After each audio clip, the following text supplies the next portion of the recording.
Hana mến chào cô bác, anh chị và các bạn. Hôm nay Hana xin chia sẻ với cô bác, anh chị và các bạn món bánh ít trần.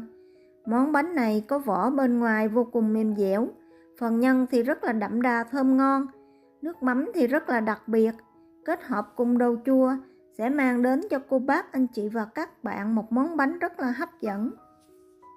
Nếu cô bác, anh chị và các bạn thích, xin mời vào bếp làm cùng với Hana nhé. Trước tiên để làm phần nhân, Hana lấy 100g đậu xanh cà, vo sạch, ngâm 2 tiếng. Sau đó cho vào nồi thêm 500ml nước. Mình sẽ nấu cho phần đậu này sôi và để thêm 5 phút nữa cho đậu mềm. Thì mình tắt bếp, chắc bỏ hết phần nước và phần bọt trên mặt đậu.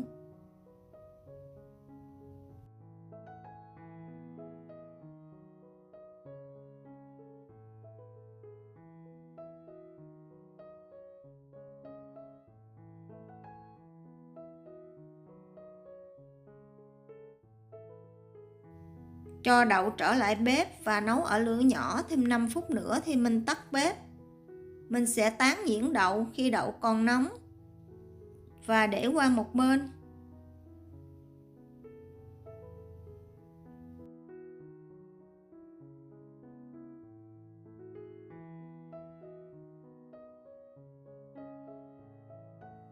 Đây là 10g nấm mèo Hana ngâm nước cho nở, mình sẽ cắt nhuyễn.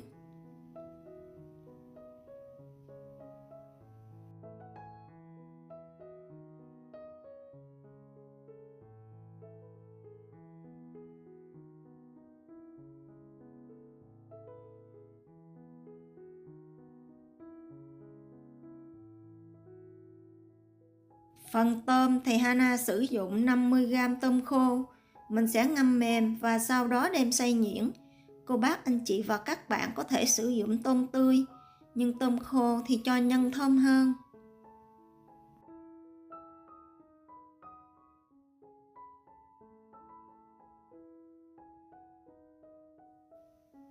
Nguyên liệu chuẩn bị xong thì mình sẽ bắt chảo lên bếp. Cho vào 2 muỗng canh dầu và đun nóng. Khi dầu nóng thì mình cho vào 1 muỗng canh hành tím băm và phi thơm.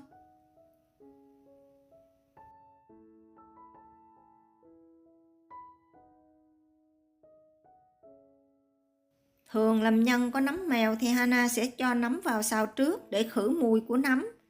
Mình sẽ xào nấm khoảng 1 phút. Sau đó hạ lửa thật nhỏ và cho 100g thịt heo băm nhỏ vào.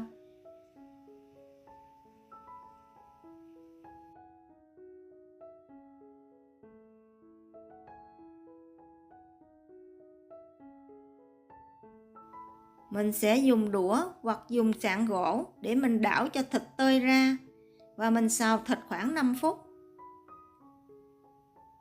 Thêm vào 1/2 muỗng cà phê bột nêm, 1 muỗng cà phê đường. Mình sẽ đảo đều.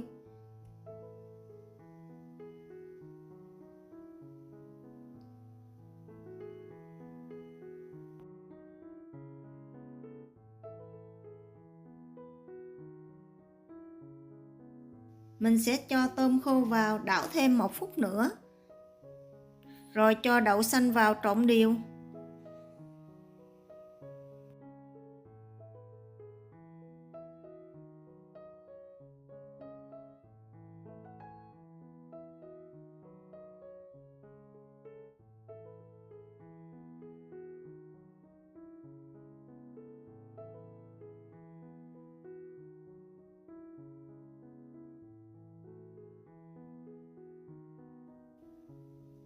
Để tạo độ kết dính cho nhân và làm nhân ngon hơn thì Hana sẽ thêm 3 muỗng canh nước cốt dừa.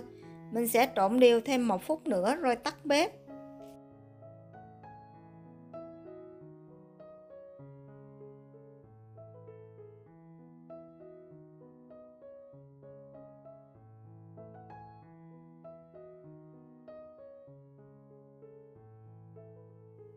Cho phần nhân này ra dĩa để khoảng 5 phút cho nguội bớt.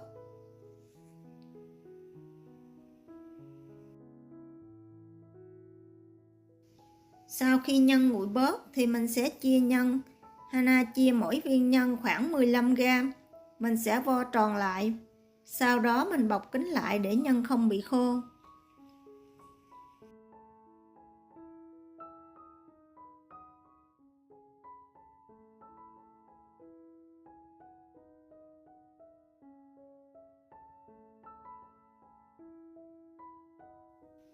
Bây giờ thì mình sẽ chuẩn bị phần bột.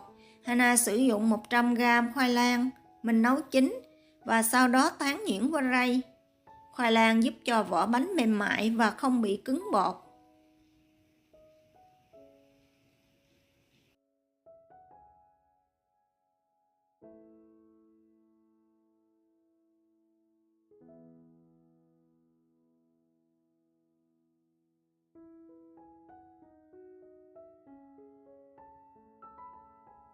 Để làm bột màu trắng thì Hana sử dụng 60ml sữa không đường.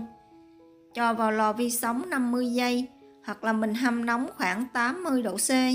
Sau đó thêm vào sữa 1/2 muỗng canh dầu hành, khoảng 1g muối, 1g đường và trộn đều lên.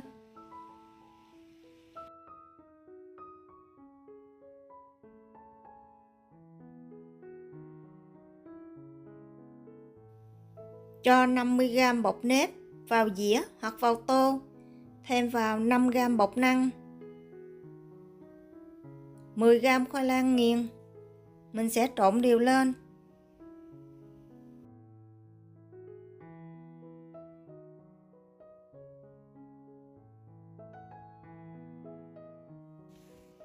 Mình sẽ chế từ từ sữa vào bột và trộn đều lên. Sau đó tiếp tục chế sữa nữa.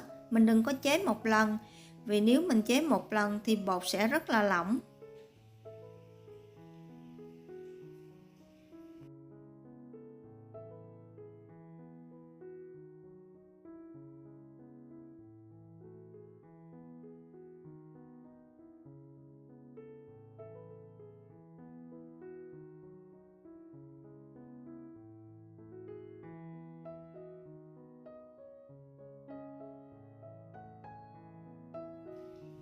Sau đó mình sẽ dùng tay nhồi bột khoảng 1 phút, cho bột thành một khối mịn.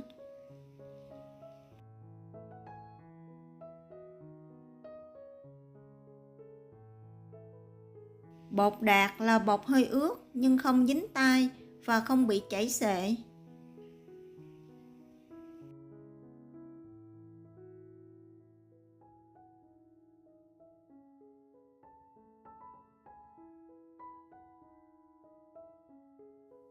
Mình sẽ bọc kín bột lại để tránh bột bị khô. Để làm màu xanh thì Hana sử dụng 50ml nước lá dứa. Mình cũng sẽ làm nóng 80 độ C. Và thêm vào 1/2 muỗng canh dầu hành, 1g muối, 1g đường. Mình cũng trộn đều lên. Phần bột thì Hana cũng sử dụng 50g bột nếp, 5g bột năng, 10g khoai lang nghiền. Và mình cũng trộn đều và cho từ từ nước lá dứa vào. Mình làm giống như bột màu trắng.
Cô bác, anh chị và các bạn cũng có thể làm màu theo ý mình thích. Màu hồng thì Hana sử dụng màu củ dền, màu tím là màu lá cẩm, Bột sau khi nhồi xong thì mình sẽ để nghỉ khoảng 15 phút. Sau 15 phút thì mình chia mỗi màu bột ra thành 4 phần bằng nhau. Mỗi phần Hana chia ra được khoảng 29 gram.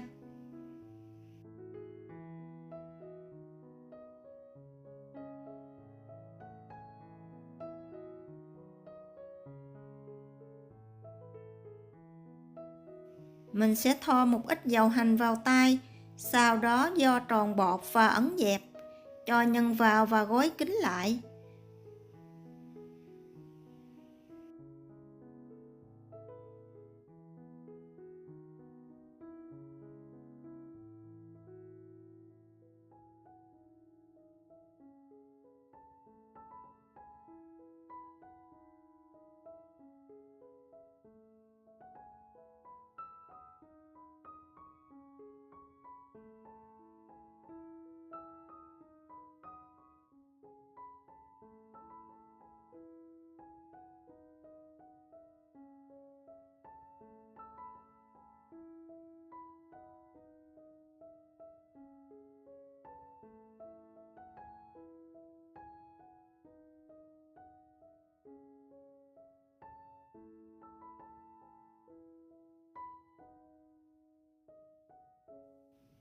Hana cho viên bột lên một cái chén nhỏ có lót lá dứa cho đẹp. Cô bác anh chị và các bạn có thể lót giấy nến hoặc lót lá chuối lên sửng và mình hấp trực tiếp.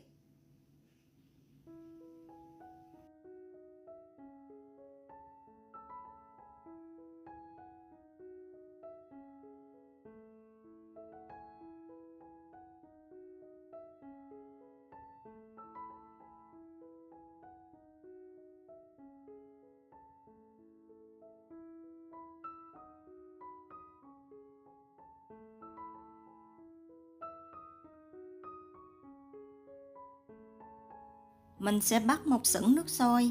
Khi nước sôi thì mình hạ lửa vừa và nhỏ, cho sửng bánh lên hấp khoảng 10 phút.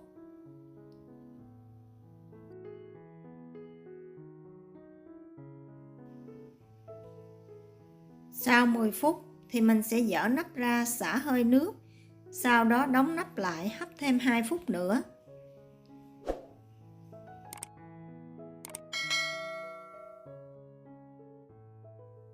Sau 2 phút thì mình tắt bếp, mở nắp ra, mình vẫn để bánh trong nồi hấp và mình để yên khoảng 2 phút cho bánh co lại thì mình mới nhắc ra. Phần đầu chua ăn kèm thì Hana sử dụng nửa củ cà rốt, nửa củ cải trắng. Mình sẽ bào mỏng và thái sợi.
Cho vào phần củ cải một muỗng canh đường cát trộn đều và mình để khoảng 10 phút.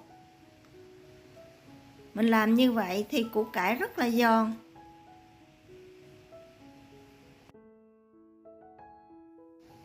Hỗn hợp nước giấm thì gồm có 2 muỗng canh đường cát, 2 muỗng canh giấm, 2 muỗng canh nước. Mình sẽ trộn đều lên.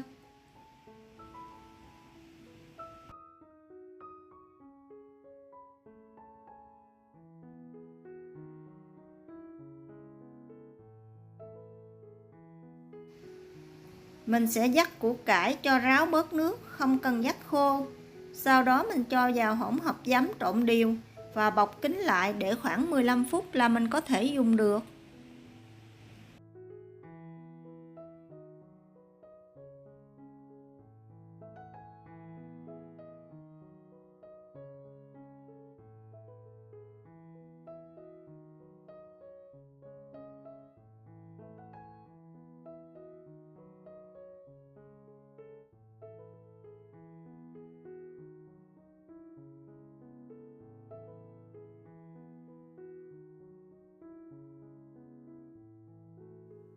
Phần nước mắm thì gồm có 3 muỗng canh đường cát,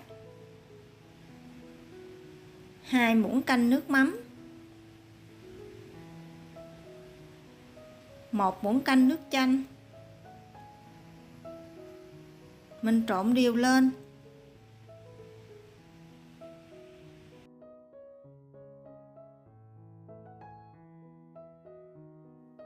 Thêm vào 4 muỗng canh nước sôi để nguội. Mình sẽ trộn đều cho đường tan hoàn toàn. Cô bác, anh chị và các bạn mình có thể cho thêm tỏi ớt nếu thích.